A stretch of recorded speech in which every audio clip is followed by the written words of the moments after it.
So it's Sunday, and I didn't get you a video out yesterday, which means I owe you two today. So how about a quick shop tour? I don't think I've shown you this place since I finished it up.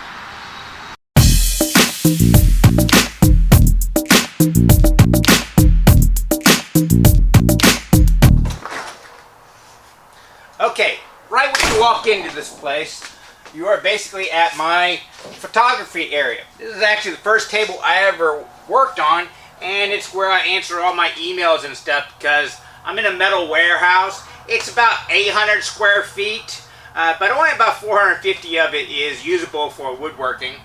But you get no reception inside, so opening up the door is the only way I can get access to the internet.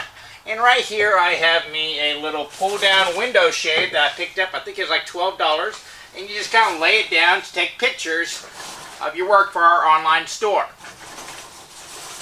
And I'm a firm believer, you always put your credentials up in your office, so my diplomas and awards. Coming around here is my main hand tool woodworking area, which is where I spend most of my time if I'm not on the lathe. Now when I'm making boxes and cabinets and stuff like that, this is where I'm working. I have my old poplar workbench. I built a bunch of these for the school, and I had a bunch of the long boards were shorter than the rest, so this one became the teacher's bench, which it's the shortest one of them all. I think it's about 6 feet long, a little less than 2 feet across. And my saw collection, I use the Veritas with the molded spines. They are perfectly fine. They're comfortable, and after you sharpen them the first time, they'll work just as well as anything else out there. It's always a sharpening aspect that makes the saw work very well. And other than that, here's what I have. I don't really have a lot of cubbies or stuff where I stash tools. I've been woodworking since the mid-90s, so 20 plus years now, collecting all this stuff as I went along, and I just put them on the wall for easy access for stuff I use, and if I don't use it, I get rid of it. This isn't that much when you think about that long a time. I have a collection of chisels that I bought for the school to test it out, and I just hang on to one set of it. But my most favorite tool, and I will say this time and time again, is this 1/2-inch chisel right here. In fact, when I'm working on the bench, it's sitting in one dog hole. If you look at my past videos, you'll find it there. This is in my hand more than just about any tool I have. I love this thing. And as such, I splurged when I bought it, and I got one of those Veritas PMV 11s. Love the thing. And it sits right here. I have some vintage planes, but quite honestly, I really don't use them much at all. If I'm using a metal plane, it's going to be this low-angle jack from Lee Valley, or my block plane. And you would be surprised at how much I use this block plane. I put one of the metal wood knobs on top because it's basically a little bit smaller than number 3 and a lot more comfortable to use for planing, smoothing out small boxes and stuff. And it just stays right here. My other plane that I use quite a bit is this one right here. It's a coffin smoother. This was the first class I ever took. It was with Bill Anderson when Roy Underhill first opened up his school. And this is the most expensive hand tool I had because you had to pay for the cost of the hotel, the drive up there, all the equipment and stuff like that. And it works really well.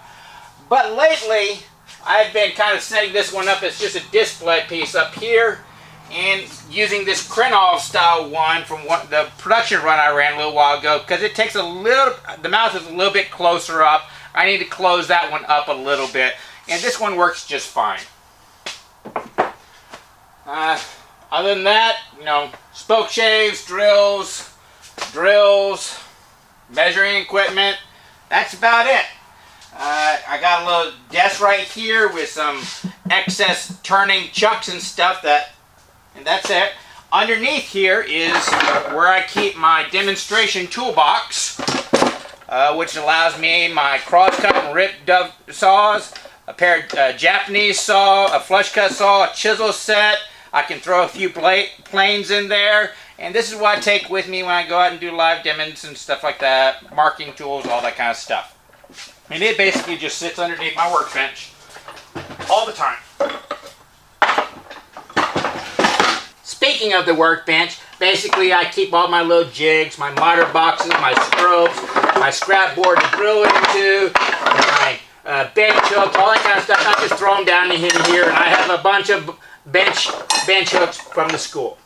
If you also notice, you look closer, you notice I'm set up to have a leg vise on 4 corners. But remember, this was for a school, so I could technically teach 4 people on this particular bench if I needed to. But it is nice having an extra leg vise every now and then. Coming over to this end of the workbench, let me get this out of the way, projects I'm still in the middle of. I pretty much keep a little moxon vise on this end of the workbench all the time. It's just easy access, but if I need to work on a long table or stuff like that, I just take it out and I pull my saws out of that little till. And it gives me a nice long setup. Over here it's just a little display case where I keep a lot of my woodwright videos or any other videos I'm learning off of, because my TV's right there and I can play them if I want to. Yeah. This tool rack right here is tools that I have, but I don't use that often. A hammer, some Japanese saws, some older hand planes. This is also my hand tool sharpening station.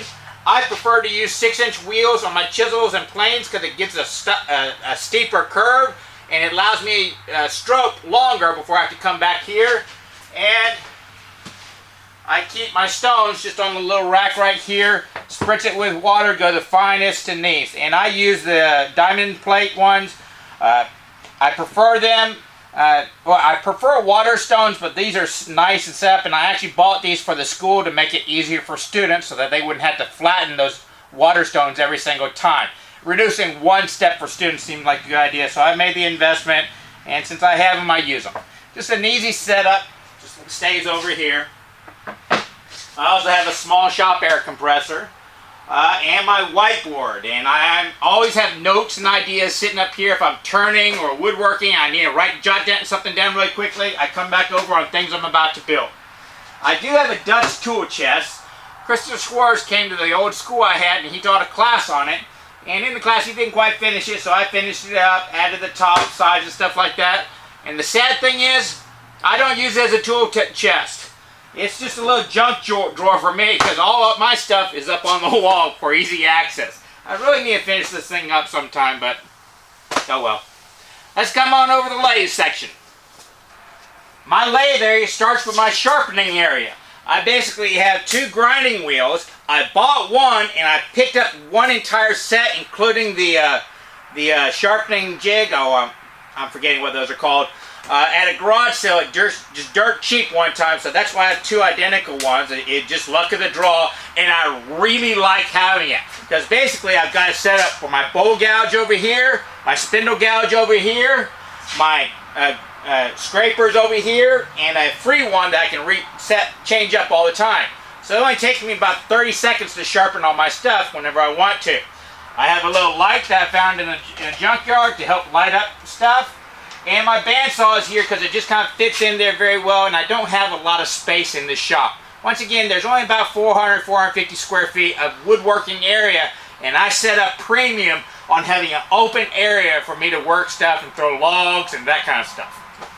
From there, we come over to my lathe, or I should say my sister's lathe. I borrowed it from her about 2 years ago and haven't returned it. I probably ought to pay for it pretty soon.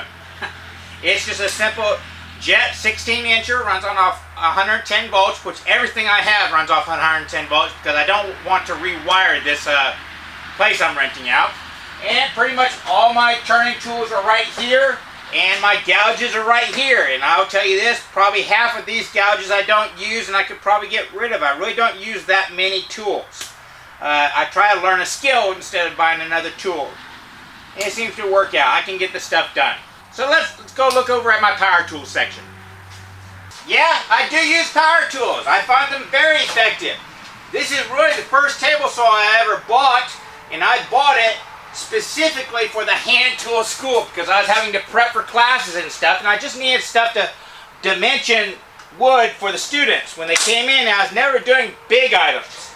So I bought this thing so I could fold it up and get it out of the way so the kids wouldn't be playing around with it. And it seems to work pretty good for that task. It's just a little DeWalt. I bought it because I found the fence the most accurate of the contractor saw size. But I would tell you, it is a contractor saw. Basically, it is a circular saw bolted underneath this So the whole thing flexes a little bit. It's not the most accurate thing for fine furniture.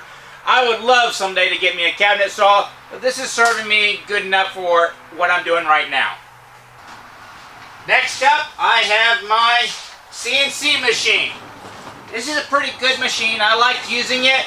I don't get to use it that much because I don't have Wi-Fi set up here. I don't have internet access to this place. So as soon as I get that in, this will get a lot more use because I can basically set this up to do that task, go out to the lathe or the hand tool and just let it run. It'll work out pretty well. And I've done quite a bit of that. I made a bunch of hand mirrors and such, but right now it's just kind of a catch-all. And I did build this as the outfeed table for that table saw. So when I run stuff off, this is just 1/8 of an inch lower, so I just run it right on that. So let's keep going. Did you notice everything I have is on wheels? That way I can push them up into the center section when I need them and push them away when I don't. Here we go, it's my drill press and my mortising machine. I will tell you, I love this mortising machine. I get one of the better power tool decisions I ever made, but I don't use it that often. But when I do, it just saves a lot of time, makes things a lot easier. Yes, I can hand mortise stuff, and whenever I'm just doing a small box or one item, that's what I do. But if I have to do 70 or 80 mortises on a project, this thing makes life a lot easier. And I bought a shop box drill press. I picked this particular model because the travel was long enough that I could do pen blanks. I also was going to use it for a multi-function purpose because it has a feature where you can turn it on and it will oscillate up and down. You can put a sander on it. Honestly, I've never used it that way. I think it was a waste of money, and it makes a lot more racket, that whole feature. It just rattles around.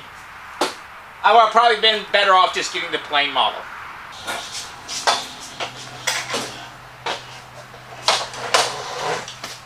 My chop saw. One of the first power tools I ever bought. It's been serving me well, good enough for 15, 20 years.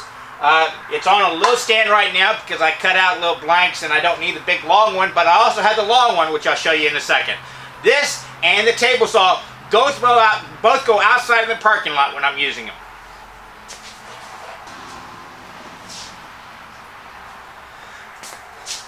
Besides just having a fan behind me blowing the dust away from me, that's all my dust collection I use. I'll put it up on the power tools like the bandsaw and the table saw, and it does a pretty good job. But I do so much wood turning, you're never going to capture that stuff. So I just kind of open up the big sliding doors, open the other doors, turn a bunch of fans on, aiming out, and call that a day. Not the safest thing in the world, but that's what I do.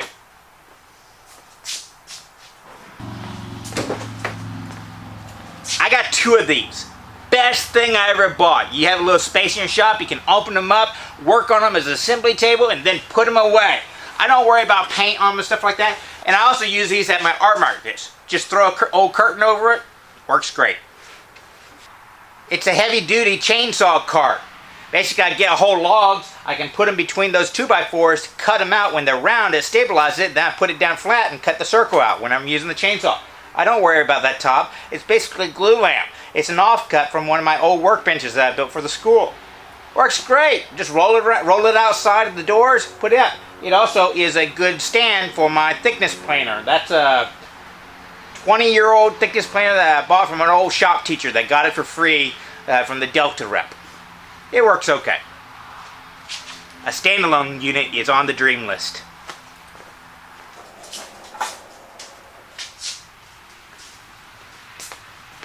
Delta scroll saw, really great item. I love doing little inlays and stuff like that for box tops with it. And believe it or not, I used to use that. I'd set it at the end of my workbench, and whenever I needed to get the waste out from my dovetail saws, that was a powered scroll saw. Hey, might as well use it that way.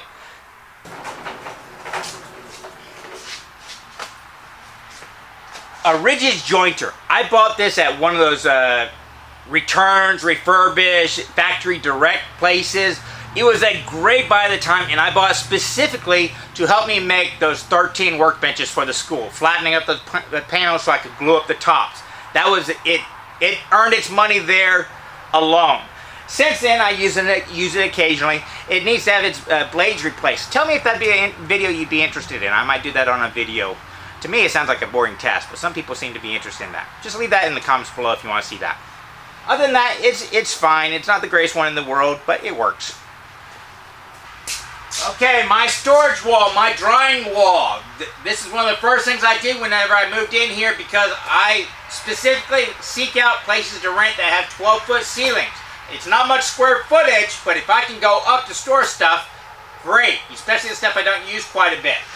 Over here, up there is part of a Osage orange tree that I cut down. I've made all the bowl blanks, but I always cut out the pith, which leaves the either side of the pith available for me to set up there and dry. I'll let those sit for 4 or 5 years.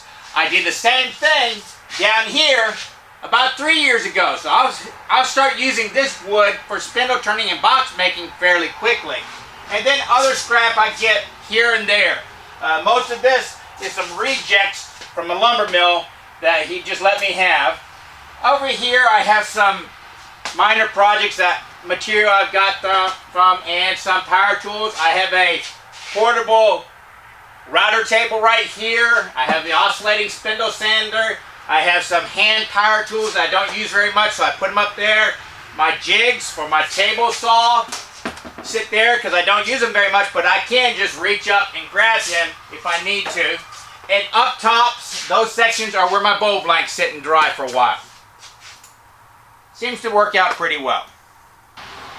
Down at the end of my storage wall, I have my clamp storage, I have my glues in this little rack right here. I have an old 6-inch grinder that I set up with a polishing wheel, so if I ever need to polish like the chisel back or something like that, I'll get initially started there.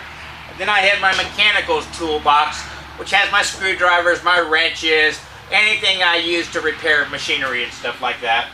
And back behind here is one more storage wall just like that one for just my personal junk that I don't want put in a storage shed or something like that. I just keep it right there. And here is some lumber storage that I'll be using for projects. I tried, as strange as it sounded, you saw that big drying rack right there. I try not to keep very much lumber that I'm not going to be using fairly quickly. Just because it seems like a waste of money to me just to pay to store stuff. And right behind my lathe is where I built my little office. This warehouse is not air conditioned or heated, so during the summertime it gets really hot, so I just need to take a break sometime and get it out of the heat. Wintertime it's not that bad. I mean, after all, it is Texas. Right here I store all my ladders and stuff. They are just on a little French cleat. I also have a long stand for my miter stall hanging right here. Tall ladder to get me up to those 12-foot sections. And then my office with a window unit above. Time lapse of putting everything back.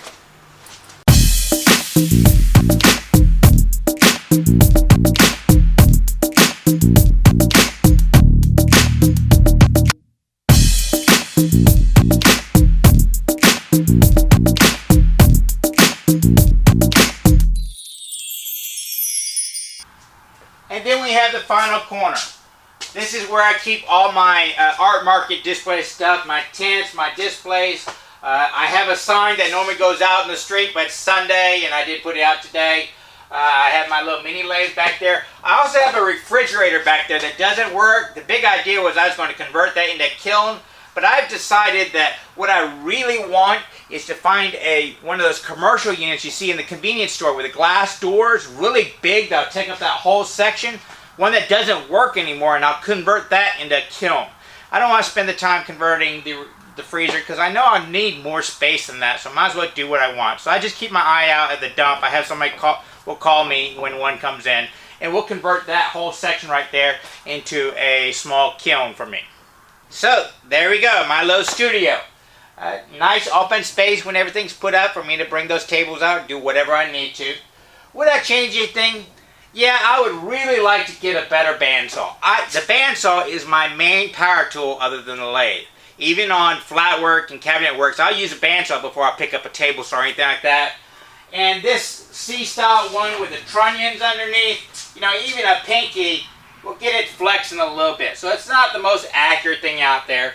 I'd also like to get a floor standing thickness planer, but everything I have works, and I don't really want to complain because it's great and I get a lot of stuff done. Those are just niceties I'd eventually like to have. Well, I hope you enjoyed this quick little tour. It's something fast I can get up on the internet so I can meet my one-a-day goal for February. But please remember that we are doing this to help market our stuff. I do have a lot of bowls and containers that we can sell. I also have a line of t-shirts that help fund the store and other ways you can patronize us. There's all that information at wortheffort.com. Hope you enjoyed this, and remember, it is always worth the effort to learn, create, and share with others. Y'all be safe and have fun.